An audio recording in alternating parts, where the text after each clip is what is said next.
Jacob lived in the land of his father's travels, in the land of Canaan. This is the history of the generations of Jacob. Joseph, being 17 years old, was feeding the flock with his brothers. He was a boy with the sons of Bilhah and Zilpah, his father's wives. Joseph brought an evil report of them to their father. Now Israel loved Joseph more than all his children, because he was the son of his old age, and he made him a coat of many colors. His brothers saw that their father loved him more than all his brothers, and they hated him, and couldn't speak peaceably to him. Joseph dreamed a dream, and he told it to his brothers, and they hated him all the more. He said to them, "Please, hear this dream which I have dreamed. For behold, we were binding sheaves in the field, and behold, my sheaf arose, and also stood upright. And behold, your sheaves came around, and bowed down to my sheaf." His brothers said to him, "Will you indeed reign over us? Or will you indeed have dominion over us?" They hated him all the more for his dreams and for his words. He dreamed yet another dream, and told it to his brothers, and said, "Behold, I have dreamed yet another dream, and behold, the sun and the moon and the 11 stars bowed down to me." He told it to his father and to his brothers. His father rebuked him and said to him, "What is this dream that you have dreamed? Will I and your mother and your brothers indeed come to bow ourselves down to you to the earth?" His brothers envied him, but his father kept this saying in mind.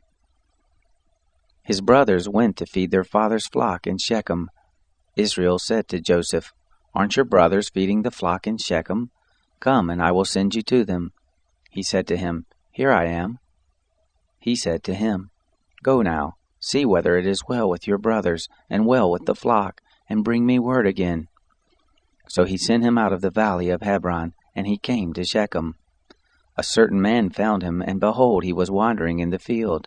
And the man asked him, saying, "What are you looking for?" He said, "I am looking for my brothers. Tell me, please, where they are feeding the flock." The man said, "They have left here, for I heard them say, 'Let us go to Dothan.'" Joseph went after his brothers and found them in Dothan. They saw him afar off, and before he came near to them, they conspired against him to kill him. They said one to another, "Behold, this dreamer comes.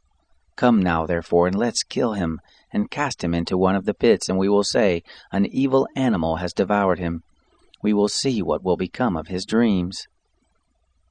Reuben heard it, and delivered him out of their hand, and said, "Let's not take his life." Reuben said to them, "Shed no blood. Throw him into this pit that is in the wilderness, but lay no hand on him, that he might deliver him out of their hand to restore him to his father." It happened, when Joseph came to his brothers, that they stripped Joseph of his coat, the coat of many colors that was on him, and they took him and threw him into the pit. The pit was empty, there was no water in it. They sat down to eat bread, and they lifted up their eyes and looked, and saw a caravan of Ishmaelites was coming from Gilead, with their camels bearing spices, and balm and myrrh, going to carry it down to Egypt. Judah said to his brothers, "What profit is it if we kill our brother and conceal his blood? Come, and let's sell him to the Ishmaelites, and not let our hand be on him, for he is our brother, our flesh." His brothers listened to him. Midianites who were merchants passed by, and they drew and lifted up Joseph out of the pit, and sold Joseph to the Ishmaelites for 20 pieces of silver. They brought Joseph into Egypt. Reuben returned to the pit, and saw that Joseph wasn't in the pit, and he tore his clothes. He returned to his brothers and said, "The child is no more, and where will I go?" They took Joseph's coat, and killed a male goat, and dipped the coat in the blood. They took the coat of many colors, and they brought it to their father, and said, "We have found this. Examine it now, whether it is your son's coat or not." He recognized it and said, "It is my son's coat. An evil animal has devoured him. Joseph is without doubt torn in pieces." Jacob tore his clothes, and put sackcloth on his loins, and mourned for his son many days. All his sons and all his daughters rose up to comfort him, but he refused to be comforted. He said, "For I will go down to Sheol to my son mourning."